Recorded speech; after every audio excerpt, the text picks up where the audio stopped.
Hey everyone, this is Kevin from thechesswebsite.com, and today we're in game number 10 of the 2018 World Chess Championship between the champion Magnus Carlsen and the challenger Fabiano Caruana. We've already had a historic start, 9 straight draws in the World Championship. Never has happened in the World Championship.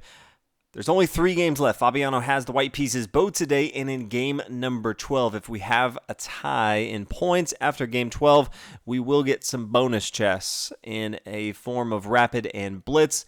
I think Magnus Carlsen definitely has the advantage on that front since he is the best fast chess player in the world. But we'll go ahead and get into it with game number 10. Fabiano starting with the white pieces, pawn to e4 as he's done so far in the past pretty frequently, and then pawn to c5. So Magnus Carlsen, this Sicilian defense, as he has been so far in the tournament. Knight to f3, knight to c6, and then pawn d4. At the beginning of the tournament, we saw bishop to b5. And then just 2 games ago in game number 8, Fabiano goes back to pawn to d4. After the pawn captures, knight takes on d4, knight to f6, knight c3, and then pawn e5. This is exactly familiar to game number 8, the Lasker Pelican variation. If you remember from that, the knight to b5 is a pivotal move. If you're not familiar why, you can go back and watch that one. But pawn to d6, these players continue down the same line that they did before. Something you're not going to see as often as we have in this tournament. It feels like they just keep playing the same lines back and forth, trying to figure out when the first player is going to play something different. Thought it may be Magnus Carlsen instead of bringing the knight to b8, as we talked about in the game before. Thought he might try knight to e7. Instead, continues down the same line. Pawn to a4, bishop here, e7, bishop e2, castle on the king side, knight here to d7. And then this is where Fabiano decides to try something different. In game number 8, we're on move 12 now. He played bishop here to d2, getting ready to push with his pawn. This is protecting it. Then he brought his knight back here to a3. But instead in this game, game number 10, he plays pawn to b4. Magnus Carlsen at this point seemed a little annoyed. It took him over 10 minutes at this point to figure out where he wanted to go. Up until this point, all the moves have been extremely fast because they've memorized this game. They absolutely just played it, so they know every single thing that's going on. And usually, especially if you've just played a game, your entire team has analyzed every possible line going down. So my guess is he was fairly annoyed that there was not preparation from either himself or his team for this b4 move. Now, after the game, they asked him about this specific position, and he said he didn't feel like it was terrible, but was not as prepared, did not expect pawn to b4 from Fabiano. Pawn to a6, forcing the knight to move. Thought he would even play this in game number 8. Instead, he played the pawn to f5 after the bishop came here to d2. But we see pawn a6, knight back to a3, and then pawn down to a5. Pawn takes, rook recaptures, and the knight to c4. Rook protecting this pawn, also threatening the rook here on a5. So the rook comes back to a8. Yes, this is a semi-open file. If you do control a file with your rook, typically wants to be something in the center of the board because that's where most sides are trying to control, the center. So if it was on the c8 square, that's probably preferable right now, but does want to have somewhat control over here because Fabiano is really starting to look and pressure on the queen side of the board. Bishop to e3 just adds another attacker, eyeing both the bishop down on the queen side of the board, and then pawn to f5. Magnus Carlsen definitely needs to get some pieces involved into the action, have some sort of attack. He can't just allow Fabiano to overwhelm him on the queen side of the board. Pawn to a5, pawn down to f4, bishop up to b6, and I really like this position from Fabiano. If you look at that, this is a great outpost from Fabiano. All of his pieces are very active. He can get his light square bishop involved very easily as well. He's controlling the light squares. He has the most active piece right here on d5 because it is blocking so much of what black's trying to do. It has this backwards pawn on d6, and it's very hard for black to get his light square bishop involved, as an example. This also blocks the pawn here on b7. There's limited squares where the rook from a8 can get to. So Fabiano has all the attacks going on right now, but this is attacking the queen. Queen's forced to come to e8, and then rook up to a3. If it does want to swing over here to the king side, it can. Also, once the queen gets involved, the rook can swing over here to a1. You can double up and start to push this pawn over here on the a file. Queen comes down here to a g6, both threatening the pawn on c2, but also just threatening this pawn on g2. Eventually, you could see the bishop come down to h3. This pawn is being pinned down. It's always good practice to get your queen on the same file as your opponent's king. Bad things can happen to your opponent if that happens. Even things like pawn to f3 can get tricky depending on how white's setup. Now bishop to c7, just threatening this pawn here on d6. Yes, the bishop and the queen are both protecting it, but white's just saying, hey, you need to tie up your pieces to defend because I'm starting a strong attack. The knight and both the bishop are attacking this backwards pawn. As soon as you get this pawn off the board, you can start to march up this d pawn for Fabiano. Pawn to e4 and then king to h1. This pawn here on e4 would be a strong support for pawn to f3. That's not something that Fabiano wants to deal with. He can see the pin coming. He knows the queen's here on g6. So he decides to go ahead and play king to h1. As we analyze this board position, Magnus Carlsen's in a tough spot. I definitely think Fabiano has a better position. How does Magnus Carlsen really get out of this? This pawn here on a5 is starting to push up the board. It is an annoyance. Very active pieces over here on the queen side. Wants to be active on the king side, but it's tough for him to get all of his pieces before white just dominates on the queen side of the board. And then all of a sudden, Magnus Carlsen comes up with a completely crazy idea, and it's pawn down to b5. Giving up this pawn to material says, yeah, go ahead and take if you want. Now, if you're not too familiar with the move en passant, you can actually take with your pawn. He only has one opportunity on this game, this move only to take, but he can take right here. Now, the rook is going to come back if he wants to take. The knight's going to take right here. Then Magnus Carlsen could play pawn to f3. And you can see pawn takes, knight comes down here to e5. He has a pretty strong attack out of this. He gave up a pawn to material, but at the end of that, he has the attack he's looking for. The knight back here on a3 is no longer active in the game. The rooks have come off the board, doesn't have to worry as much about the queen side. So Magnus Carlsen looking to give up material just so he can have a fighting chance and be somewhat aggressive. Not a passive move as we've seen in the past.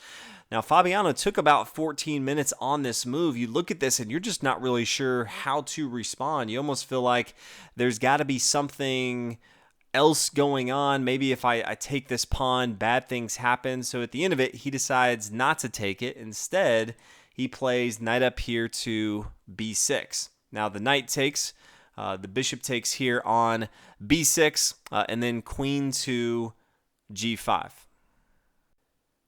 Now, this is probably another spot where people were extremely confused. When he played the b5, the entire audience just went wild. You could hear them if you were watching the videos because they were so excited. But the queen to g5 was just as puzzling. There wasn't as much excitement because people just weren't really understanding what Magnus Carlsen was doing here. This pawn here on b5, yes, he play down to b5 to just give it up to have that advantage. But after Fabiano didn't take it, he can do something else to try to hold on to it or just play something like pawn to b4. Now he's just opening up the door for the bishop to take here on b5. And this is the best move for white, but it almost looks like a trap. If you're Fabiano, you're looking here. Magnus Carlsen took his time, played queen to g5. Something is going on. Why would he just give me this pawn on b5? I already have a strong attack over here on the queen side. Something doesn't feel right. Fabiano took a long time. You know, before these past couple moves, Fabiano had about a 30-minute advantage, but he took all of the time. Now they're about even in time because he just didn't know what to do. At the end of it, instead of the bishop taking on b5, he decided to play pawn to g3. At the end of it, they asked him about this position. He just said, I felt like I should have taken here, but I just didn't know what was going to happen, and I was running low on time. I felt like I needed to just play something a little safer. He played pawn to g3. So Magnus Carlsen, pawn to b4, so just bettering his position each and every time. Magnus Carlsen definitely has the advantage in my opinion now. Rook to b3, just stopping the threat of the pawn, continue to push down. Bishop to h3, so activating all the pieces. Rook to g1, pawn down here to f3, bishop moves.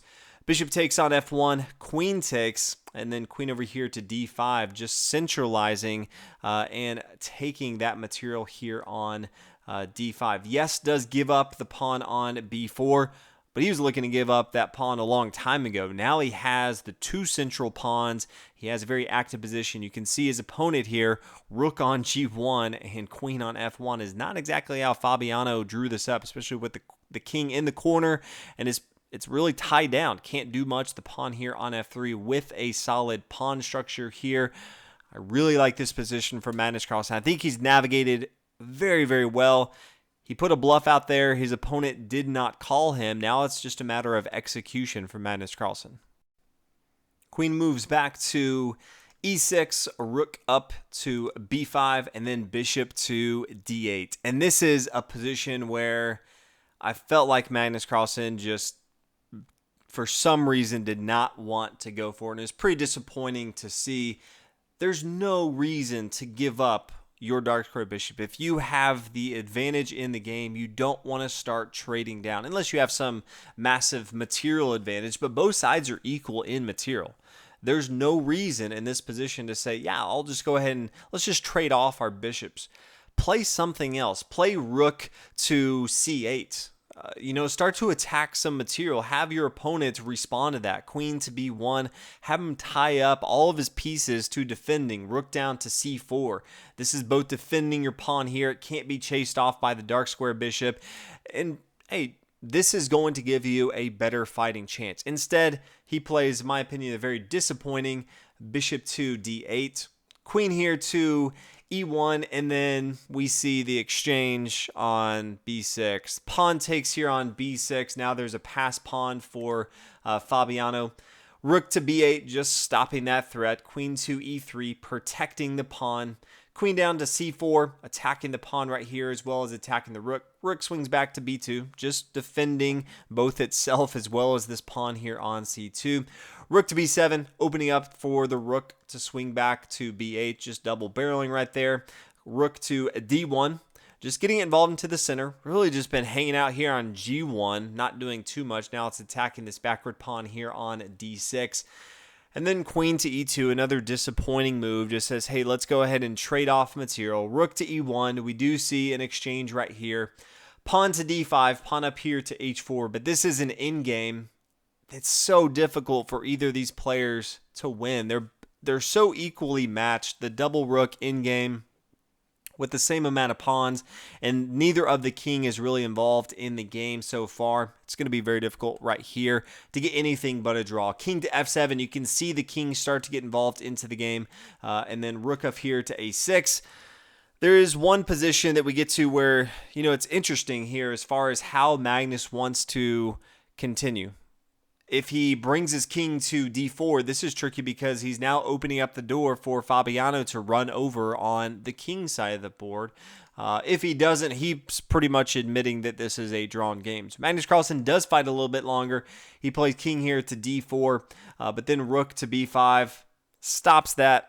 Says, yeah, you're not going to be doing too much. Yes, you could play something like king here to c4, but rook to a5 really stops it. Pawn down to d4. Black doesn't have a huge threat here in the game. Instead, he decided to play rook over here to d6, protect this backward pawn. Rook down a4, king comes back, says, yeah, I couldn't find anything. Rook to b4, king up here to e6. They didn't play too many moves beyond that. They started to just move the rooks around, exchange some material, and at the end of the day, yes, Fabiano now has a pawn advantage, but this is still a drawn game. And so after 54 moves, they decide to draw 10 games in a row that they draw. I think Fabiano feeling pretty good that he escaped this one. Magnus Carlsen, although at the beginning he was frustrated that he was not prepared for that b4 move on game number 12, felt like he gave himself a shot. Said he tried to go for the victory, but at the end he just couldn't find anything. And by move 30, you have the time controls where you have 100 minutes for the first 40, and then after 40 moves, you get an additional 50 minutes. Well, 30 moves in the game, they both had 10 minutes left. So while we do look at this and say there's some missed opportunity, why do you play certain things? There was some time control issues that both of the players had to go through. So in my opinion, they weren't playing optimally for some of the time. But definitely would have liked to see Magnus Carlsen fight with more of the pieces instead of just trading down like he did. But 10 draws, we take a day off tomorrow, and then we come back for the final 2 days. Magnus Carlsen will lead us off game number 11 in 2 days, and then Fabiano will finish this off on game 12 for the normal classical portion. And then if there is a draw, again, we will have a tiebreaker. Thank you guys so much for watching. Hopefully you're enjoying the tournament, and I will see you guys in 2 days for game number 11.